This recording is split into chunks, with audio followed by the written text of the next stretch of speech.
the day that the 9 months came to an end and we got to meet our baby boy. So picture this, it is Eid Aladha morning, which also happened to be our 3-year nikah or Kitb anniversary, and I'm super energized. I'm tidying up the house in the morning while my husband is asleep. He wakes up to me tidying up and he's like, "Why are you up so early?" And I was telling him that I just have so much energy. I want to clean up the house a little bit just in case we have visitors.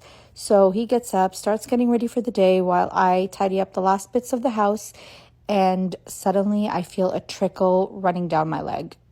At that moment, I didn't know if it was my water breaking or did I just pee myself, because apparently it's a really common phenomenon that you mistaken your water breaking for pee. So I didn't know, but it just kept coming. So I waddle my way to my husband in the washroom while he's doing his beard.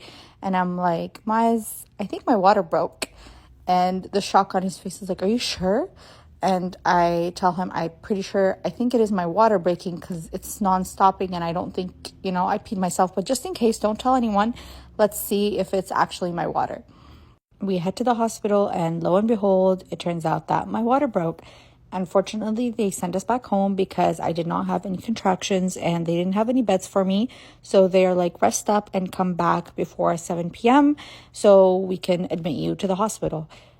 We headed home, I took a nap, and I'm so grateful I did because it was a very long day afterwards and I needed that recharge. And then met up with my mom and sister. We headed to the mall, walked around, hoping to induce the contractions, but unfortunately, I never got natural contractions on my own.